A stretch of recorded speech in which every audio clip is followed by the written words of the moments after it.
የአባቶቻችን አምላክ ይክበር ይመስገን። በስመ አብ ወወልድ ወመንፈስ ቅዱስ አሐዱ አምላክ አሜን። የልዑል እግዚአብሔር ቤተሰቦች የእናታችን የቅድስት ድንግል ማርያም የአስራት የበረከት ልጆች እንደዚሁም የሰማያዊ መንገድ ሚዲያ ተከታታዮቻችን እንደምን አላችሁ? ይህ ዘወትር ወደ እናንተ የምናቀርብላችሁ የመንፈሳዊ ትረካ መርሃ ግብራችን ነው። ይህ ሰማያዊ መንገድ ሚዲያ ነው። ሰብስክራይብ፣ ላይክ፣ ሼር ማድረጋችሁን አትዘንጉ። የሰለስቱ ደቂቅ ጸሎት። የአባቶቻችን አምላክ ይክበር ይመስገን። የጌትነቱ ቅዱስ ስሙ ይክበር ይመስገን። በምትመሰገንበት ቅዱስ ቦታ አንተ የከበርክ ነህ። በኪሩቤል ላይ ሆነ ጥልቆችን የምታይ አንተ የከበርክ ነህ። በጌትነትም ዙፋን አንተ የከበርክ ነህ። ከሰማዮች በላይ የተመሰገንክ ነህ። የጌታ ፍጥረቶች ሁሉ እግዚአብሔርን ያመሰግኑታል። ሰማዮች እግዚአብሔርን ያመሰግኑታል። የጌታ መላእክት እግዚአብሔርን ያመሰግኑታል። ከሰማዮች በላይ ያሉ ውሃዎች ሁሉ እግዚአብሔርን ያመሰግኑታል። የጌታ ኃይላት ሁሉ እግዚአብሔርን ያመሰግኑታል። ፀሐይና ጨረቃ እግዚአብሔርን ያመሰግኑታል። የሰማይ ከዋክብት እግዚአብሔርን ያመሰግኑታል። ጠልና ዝናብ እግዚአብሔርን ያመሰግኑታል። ነፋሳት ሁሉ እግዚአብሔርን ያመሰግኑታል። እሳትና ዋዕይ እግዚአብሔርን ያመሰግኑታል። መዓልትና ሌሊት እግዚአብሔርን ያመሰግኑታል። ጠልና ጤዛ እግዚአብሔርን ያመሰግኑታል። ብርድና ውርጭ እግዚአብሔርን ያመሰግኑታል። ብርሃንና ጨለማ እግዚአብሔርን ያመሰግኑታል። ደጋና ቆላ እግዚአብሔርን ያመሰግኑታል። ብርድና ጉም እግዚአብሔርን ያመሰግኑታል። መብረቅና ደመና እግዚአብሔርን ያመሰግኑታል። ምድር እግዚአብሔርን ታመሰግነዋለች።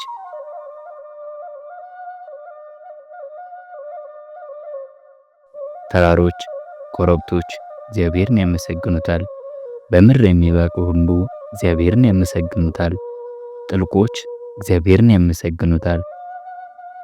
ባህርና ፈሳሾች እግዚአብሔርን ያመሰግኑታል። አንበሪና በውሃ ውስጥ የሚንቀሳቀሱ ሁሉ እግዚአብሔርን ያመሰግኑታል። በሰማይ የሚበሩ ወፎች ሁሉ እግዚአብሔርን ያመሰግኑታል። አራዊትና እንስሳት ሁሉ እግዚአብሔርን ያመሰግኑታል። የሰው ልጆች ሁሉ እግዚአብሔርን ያመሰግኑታል። እስራኤል እግዚአብሔርን ያመሰግኑታል። እርሱ ታላላቅ የተመሰገነ ከፍ ከፍ ያለ ነው። የጌታ ካህናት እግዚአብሔርን ያመሰግኑታል። እርሱ ለዘላለም የተመሰገነ ነው፣ ከፍ ከፍም ያለ ነው። የጌታ ባሪያዎችም እግዚአብሔርን ያመሰግኑታል። እርሱ ለዘላለም የተመሰገነ ነው፣ ከፍ ከፍም ያለ ነው። መንፈስና የጻድቃን ነፍሳት እግዚአብሔርን ያመሰግኑታል። እርሱ ለዘላለም የተመሰገነ ነው፣ ከፍ ከፍም ያለ ነው። ጻድቃን ልባቸው ትሑት የሆኑ እግዚአብሔርን ያመሰግኑታል። እርሱ ለዘላለም የተመሰገነ ነው፣ ከፍ ከፍም ያለ ነው። አናንያና አዛርያ ሚሳኤል እግዚአብሔርን ያመሰግኑታል። እርሱ ለዘላለም የተመሰገነ ነው፣ ከፍ ከፍም ያለ ነው።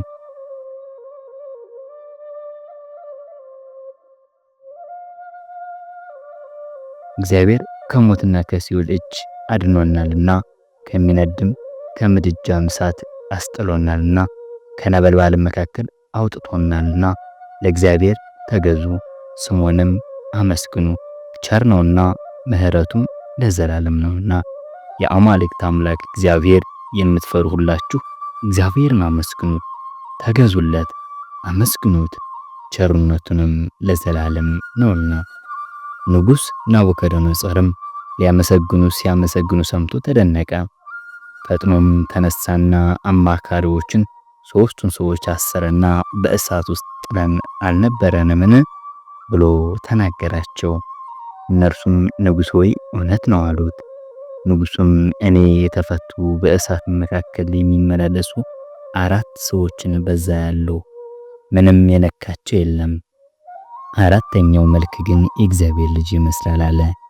ያን ጊዜ ናቡከደነፆር የሚነደው የእሳቱን ተንበር ቀርቦ እናንተ የልዑል አምላክ ባሪያዎች ሲድራቅና ሚሳቅ አብደናጎም ኑ ውጡ ብሎ ተናገራቸው። ሲድራቅና ሚሳቅ አብደናጎም ከእሳቱ መካከል ወጡ። አለቆች፣ መሳፍንትና ሹማምንቶች፣ አዛዦችና የንጉሥ ኃይላን ተሰባስበው እሳቱን ሰውነታቸውን እንዳልበላው የራሳቸውም ፀጉር እንዳልተነካ ሰናለፋቸው እንዳልተለወጠ የእሳቱም ሽታ በላያቸው እንዳልነበረ አዩ። ንጉሥም በፊታቸው ለእግዚአብሔር ሰገደ። ናቡከደነፆር መልሶ እንዲህ አለ፣ ከአምላካቸው በቀር ማንም አምላክ እንዳያመልክ ለእርሱም እንዳይሰግዱ ሰውነታቸውን አሳልፈው የሰጡትንም የንጉሱንም ቃል የተላለፉትን በእርሱ የታመኑትን ባሪያዎች ያዳነ ሲድራቅና ሚሳቅ አብደናጎም አምላክ ይመስገን። እኔም እንደዚሁ የሚያድን ሌላ አምላክ የለምና በሲድራቅና በሚሳቅ በአብደናጎም አምላክ ላይ የስድብን ነገር የሚናገር ወገን ሕዝብ ላይ በልዩ ልዩ ቋንቋ የሚናገር ይቆረጣሉ፣ ቤታቸውም ይዘረፋል ብዬ አዝዣለሁ አለ። የዛን ጊዜ ንጉሡ ሲድራቅና ሚሳቅን አብደናጎምን በባቢሎን አውራጃ ውስጥ ሾማቸው፣ ከፍ ከፍም አደረጋቸው። በግዛቱ ያሉ አይሁድንም ሁሉ አስገዛቸው። ከንጉሥ ከናቡከደነፆር በምድር ሁሉ ወደሚቀመጡ ወገኖች አሕዛብ በልዩ ልዩ ቋንቋ ወደሚኖሩ ሁሉ ሰላም ይዛላችሁ። ልዑል አምላክ በፊቴ ያደረገውን ታምራቱንና ድንቁ ነገር እነግራችሁ ዘንድ ወደድኩ። ታምራቱ እንዴት ታላቅ ነው! ድንቁም እንዴት ጽኑ ነው! መንግስቱ የዘላለም መንግስትና ግዛቱም ለልጅ ልጅ ነው። እኔ ናቡከደነፆር በቤቴ ደስ ብሎኝ በአዳራሽም ተመችቶኝ ነበር። ሕልምም አለምኩ፣ እርሱንም አስፈራችኝ። በአገልጋይ ላይ ታወኩ፣ የራሴንም ራእይ አስጨነቀኝ። ስለዚህ የሕልሜን ፍች እንዲያስታውቁኝ የባቢሎን ጠቢብ ሁሉ ወደ እኔ ገቡ ዘንድ አዝዣለሁ። የዚህ ጊዜ የሕልሙ ትርጓሜዎች አስማምቼ ከደለዳውያን ቃላቶች ገቡ። ሕልሜንም በፊታቸው ተናገርኩ፣ ፍቹን ግን አላሳወቁኝም። በመጨረሻም የእግዚአብሔር ቅዱስ መንፈስ ያለበት አንድ አምላክ ብልጣሶር የሚባል ዳንኤል በፊቴ ገባ። እኔም እንዲህ አልኩት፣ የጠቢባን አለቃ ብልጣሶር ሆይ የእግዚአብሔር ቅዱስ መንፈስ በአንተ ውስጥ እንዳለ ከምስጢሩም ሁሉ የሚያስቸግር እንደሌለ አውቃለሁና ያየሁትን ሕልሜን ራእይ ፍቹን ንገረኝ። በአገልጋይ ራእይ አየሁ፣ እነሆ በምድር መካከል ዛፍ ነበረ፣ ቁመቱም እጅግ ረዥም ነበር። ዛፉም ትልቅ ሆኖ በረታም፣ ቁመቱም እስከ ሰማይ ደረሰ፣ ቅርንጫፉም እስከ ምድር ሁሉ ዳርቻ ደረሰ። ቅጠሎቹም የተዋቡ ነበሩ፣ ፍሬውም ብዙ ነበር። ሁሉም ከእርሱ ይመገቡ ነበር። ከጥላውም በታች የዱር አራዊት ያርፍበት ነበር። ቅርንጫፎች ውስጥም የሰማይ ወፎች ይቀመጡ ነበር። ስጋ ለባሹም ሁሉ ከእርሱ ይበላ ነበር። በአገልጋይም ላይ በሌሊት ራእይ አየሁ፣ እነሆ አንድ ቅዱስ ጠባቂ ከሰማይ ወረደ፣ በታላቅ ድምፅ እየጮኸ እንዲህ አለ፣ ዛፉን ቁረጡ፣ ቅርንጫፎቹንም ጨፍጭፉ፣ ቅጠሎቹንም አራግፉ፣ ፍሬውንም በትኑ፣ አራዊቱንም ከበታቸው፣ ወፎቹንም ከቅርንጫፎቻቸው ይታወቁ።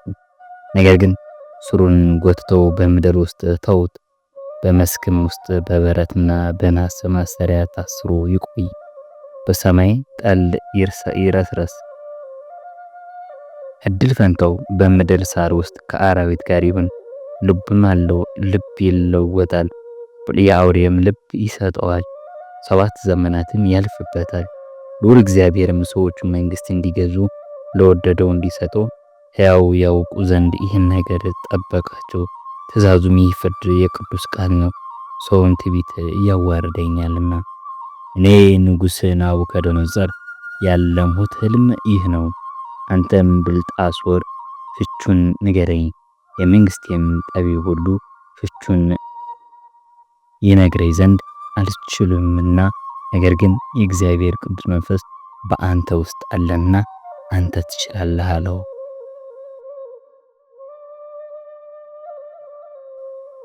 ያን ጊዜ ብልጣሶር የተባለ ዳንኤል 1 ሰዓት ያህል አሰበ።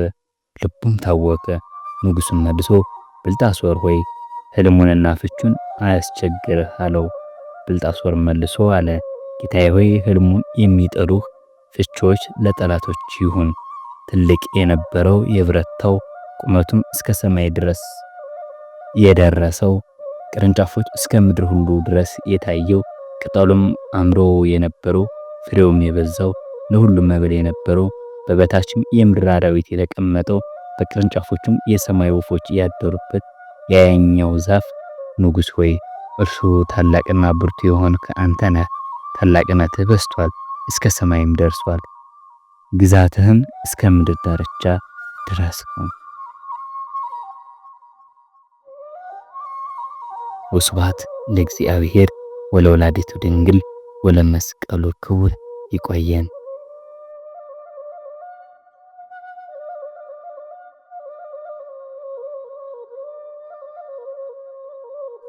ቀጣይ ክፍል ህልሙ ምን እንደሆነ እንዲደርሳችሁ ቻናሉን ሰብስክራይብ፣ ላይክ፣ ሸር በማድረግ አብራችሁን ቆዩ።